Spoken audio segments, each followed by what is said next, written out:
সবাইকে কিন্তু লড়াই করতে হয় বাঁচার জন্য, প্রত্যেককে। আপনার কি মনে হয় আমরাও কি লড়াই না করে বেঁচে আছি? অবিরত কিন্তু লড়াই করতে হচ্ছে, শুধু অপরের সঙ্গে নয়, আমরা কিন্তু নিজের সঙ্গেও লড়াইটা কম করি না। প্রচন্ড জ্বর, প্রচন্ড জ্বর, তবুও মা বিছানাটা ছেড়ে উঠেছে, রান্না করলে তবে না আমার ছেলেটা খেতে পাবে। আজকে বাবার শরীরটা প্রচন্ড খারাপ, তবুও নিজের সঙ্গে লড়াই করে কাজে পৌঁছে গেছে, ছেলের স্কুলের মাইনেটা দিতে। আরে এরাই হচ্ছে বাবা মা। তবুও দুঃখের বিষয়, যাদের জন্য করলাম এত ত্যাগ, বাবা এখন বৃদ্ধ, কাজে যেতে পারে না। এখন ছেলের মনে হয় বুড়ো এবার মরলে বাঁচি, যে বাবা পুরো সংসারটাকে কাঁধে বোঝার মতো বয়ে নিয়ে এলো এতগুলো বছর, সেই বাবাই হয়ে গেছে এখন সংসারের বোঝা। এই ছোট্ট গর্ভে, এতটুকু গর্ভে 10 মাস 10 দিন অনায়াসেই ছেলেটা রয়ে গেল। এতটুকু ঘরে 10 মাস 10 দিন ছেলেটাকে মা রাখতে পারলো। ওই ছেলেটার জন্য মা কত খাওয়া ছেড়েছে, কত রাতের ঘুম ত্যাগ করেছে। আর দেখো এখন ছেলের 5 তলা বড় বাড়িতে আর মায়ের জায়গা।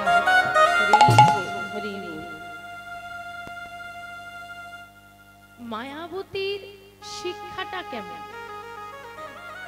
মা যদি ভালো হয় না, সন্তান ভালো হয়। মাটি যদি উর্বর হয়, ফসল ভালো হয়। মাটি, আমার গর্ভে ধারিণী মাটি যদি ভালো হয়, সকল সন্তান ভালো হবে। ভুলে গেলে চলবে না, হিরণ্যকশিপু অসুর হলেও, হিরণ্যকশিপু অসুর হলেও মাতা কয়াধু দেবী ভক্তিমতী ছিলেন বলে আমরা ভক্ত প্রহ্লাদকে পেয়েছি। মাগো, মায়াবতীকে তার মা শিক্ষা দিচ্ছে, শোন মায়াবতী, আমি তোর মা, উনি তোর পিতা। এই দেখ ঘরে একজন বসে আছে। কে বসে আছে? আমাদের সবার ঘরে বসে আছে। আবার গৌর গোবিন্দ, রাধা মাধব। ওই মায়াবতীর ঘরে রাধা মাধবের একটা ছোট বিগ্রহ ছিল। ওই বিগ্রহটাকে দেখিয়ে বলল, ইনি হচ্ছেন তোর বন্ধু, সব সময় তোর সঙ্গে থাকবে। এই যে মাথার মধ্যে ঢুকিয়ে দিল, উনি তোর বন্ধু। মায়াবতীর শুরু হলো তার সঙ্গে খেলা, তার সঙ্গে থাকা। বন্ধুত্বটা এতটাই গাঢ় হয়ে গেল, যদি কোথাও খেলতে গিয়ে দেখবেন বাবা, বাচ্চারা খেলতে গিয়ে ঠেলাঠেলি করে কখনো পড়ে টরে যায়, যদি কেউ মায়াবতীকে ঠেলেও ফেলে দেয় না, তাদেরকে কিছু বলবে না, ছুটে এসে রাধা মাধবকে বলে, চলো না, দেখো আমাকে ঠেলে ফেলে দিয়েছে, চলো তুমি একটু বকে দেন। এটা ভালোবাসা, এটা ভালোবাসা আছে আমাদের, এমন ভালোবাসা। খেলা করে ফিরেছে মায়াবতী, দুপুর হয়েছে, এসে দেখছে ঘরের বাইরে অনেক লোকজন, মা শুয়ে আছে, পাশে বাবা শুয়ে আছে। তাড়াতাড়ি করে মায়াবতী মায়ের কাছে গিয়ে বলছে, ও মা, মা গো, ও মা, মা খুব খিদে পেয়েছে, একটু খেতে দাও তো। কোনো সাড়া পাওয়া যাচ্ছে না। বহুবার ডাকলো বাচ্চা মেয়েটা, কোনো সাড়া। ও বুঝেছি, পাশে বাবা শুয়ে আছে, ছুটে গেছে, বাবা দেখো দেখো, সকালবেলায় মা আমাকে খেলতে যেতে বারণ করেছিল, মায়ের কথা না শুনে লুকিয়ে খেলতে চলে গিয়েছিলাম বলে আমার মা অভিমান করে আমার সঙ্গে আর কথা বলছে। বলো না, ও বাবা তুমি বলো না, এমন করি আমি আর কোনোদিন ভুল করব না, একবার কথা বলতে বলো না, বলো না একবার কথা বলতে। ও মা,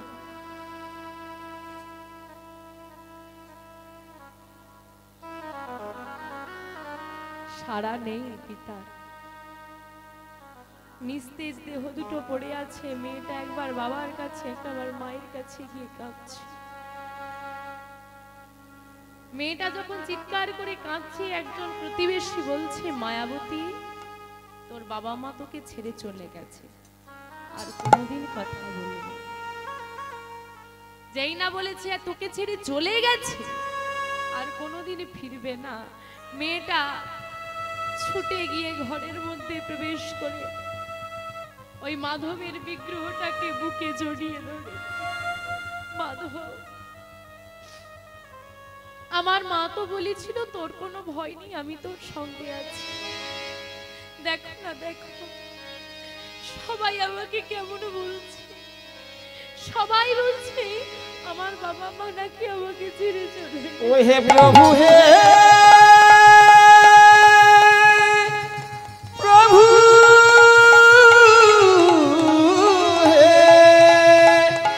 ও হে প্রভু, প্রভু হে,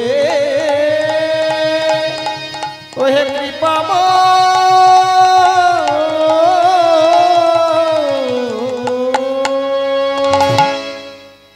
সবাই বলছে আমার মা আমার সঙ্গে কোনোদিন কথা বলে। দেখো দেখো আমার বাবা আমাকে ছেড়ে চলে গেল। মাধব, বাবা মা ছাড়া তো এই জগতে আমার আর কেউ নেই। তারা যদি আমাকে ছেড়ে চলে যায়, আমি কার কাছে গিয়ে দাঁড়াবো? আচ্ছা ও মাধব,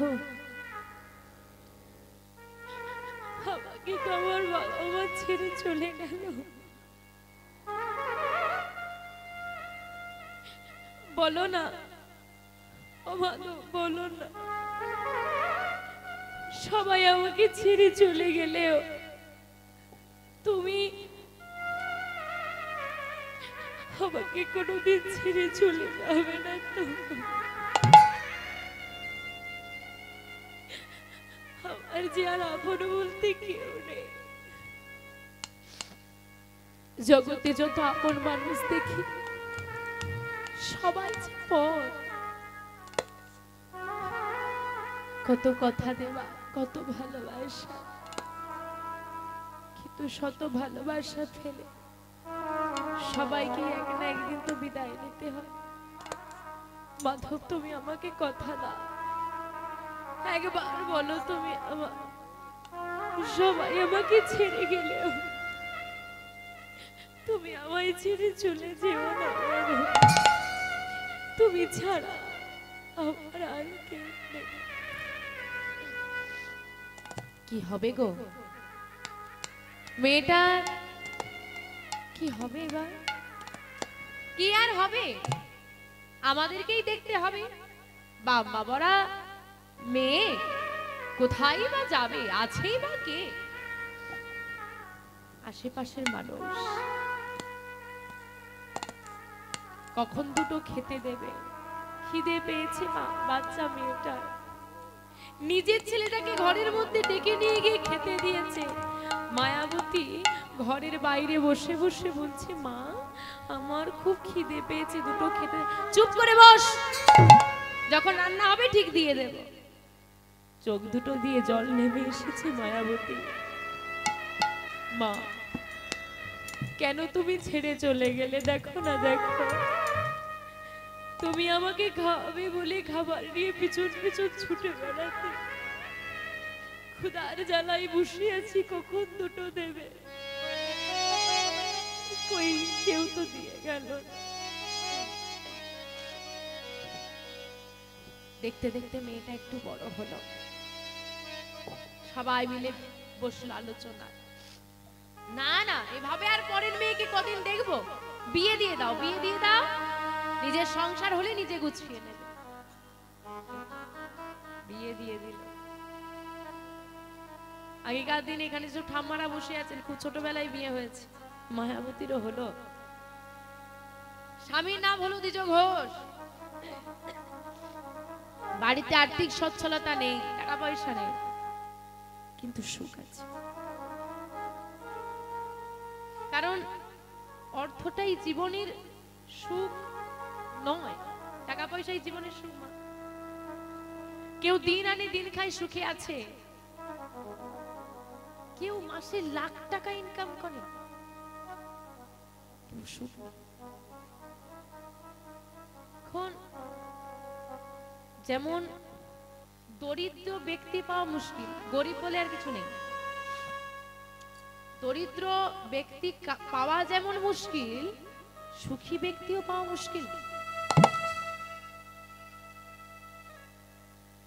কতজন আছে সুখী? যখন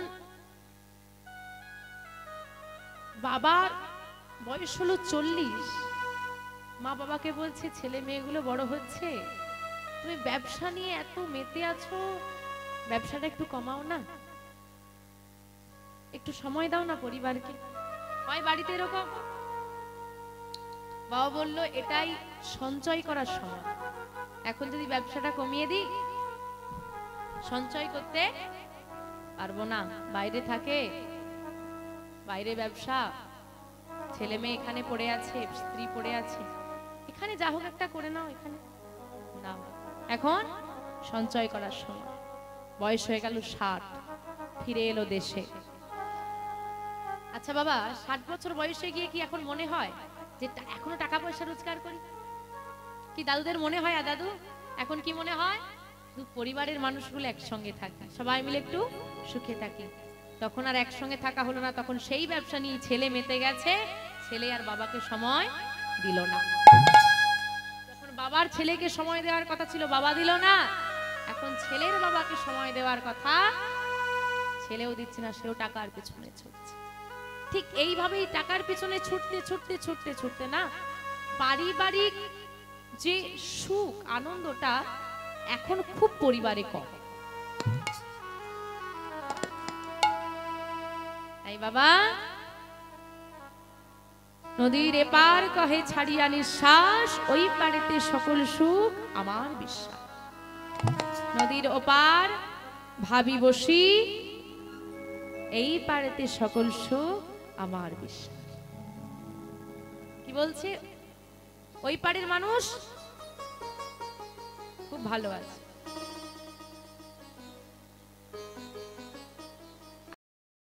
মানুষ ভাবছে ওপারের মানুষ ভালো, ওপারের মানুষ হচ্ছে এপারের মানুষ ভালো আছে, কিন্তু দেখতে একই রকম। তাই বাবা, আর্থিক সচ্ছলতা না থাকলেও ঘরের সুখ আছে। কেন? যে ঘরে আমার মাধবের নিত্য সেবা হয়, সে ঘরে দুঃখ ঢুকতেও ভয় পায়। স্বামী স্ত্রী দুজনার সুখ আনন্দে কেটে যায়। দেখতে দেখতে মায়াবতী মা গর্ভবতী হলো। কি গো মা, আনন্দের খবর না দুঃখের খবর গো? আনন্দের। স্বামী দ্বিজ ঘোষ বলছে, মায়াবতী তোমার আর চিন্তা নেই, সারাদিন বলো না আমার একা ভালো লাগে না, তোমার ঘর এবার ভরে যাবে, কত আনন্দ বয়ে আসবে, আমাদের সংসারটা এবার সুন্দরভাবে সেজে উঠবে, খুব আনন্দ। আর তেমন সময় গোবিন্দই আমার বলে বসলো, যে করি আমার আশ আমি করি তার সর্বনাশ, আমি করি তার সর্বনাশ, তথাপিও যদি না ছাড়ি আমার পাশ, আমি হই তার দাসানুদাস, আমি হই তার দাসের অনুদাস। মায়াবতী ভালোবাসো আমাকে কতটা? পরীক্ষা দিতে পারবে? আমা পরীক্ষা নিয়ে আর গোবিন্দ আর সময় পেল না। মায়াবতী গর্ভবতী হবার কিছু মাস পর স্বামী দ্বিজ ঘোষ মারা। ভগবান ভক্তকে যাচাই করে, ভগবান নাই করুক এমন কষ্ট কাউকে দিয়ে। যে মেয়েটা বাপ মা মরা মেয়ে, ভালোবাসার কেউ নেই, যত্ন নেওয়ার কেউ নেই, স্বামীর সংসারে এলো, স্বামী মারা গেল, এবার মেয়েটা কোথায় যাবে? গোবিন্দের কাছে কাঁদে, আচানা হে গোবিন্দ, জানি না কি অপরাধ করেছি আমি, যার শাস্তি তুমি আমাকে দিচ্ছ, শুধু শুধু এইটুকু জানাই, হে দয়াময়, আরো কষ্ট দাও, আরো দুঃখ দাও, আরো যন্ত্রণা দাও। কষ্ট সহ্য করার মতো ক্ষমতাটা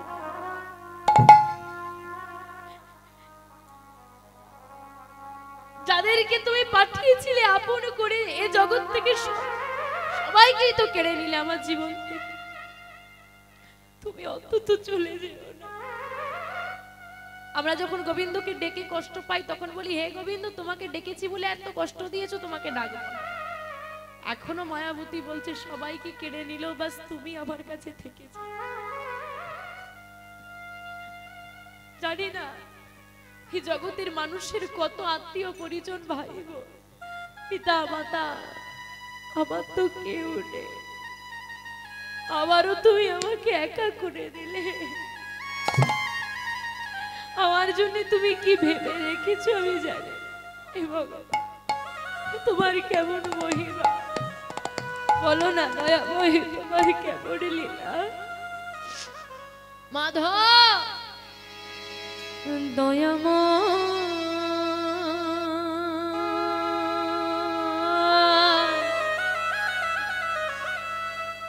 এই কি তোমার লীলা, দয়া এই কি তোমার লীলা। কৃপা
এই কি তোমার লীলা, দয়া এই কি তোমার লীলা।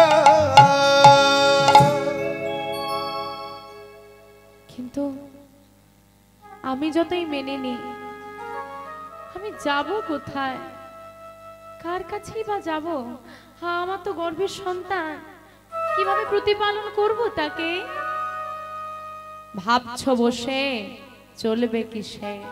তুমি ভাববার কে? যার ভাবনা সে ভাববে, তুমি ভাবো শুধু তাকে।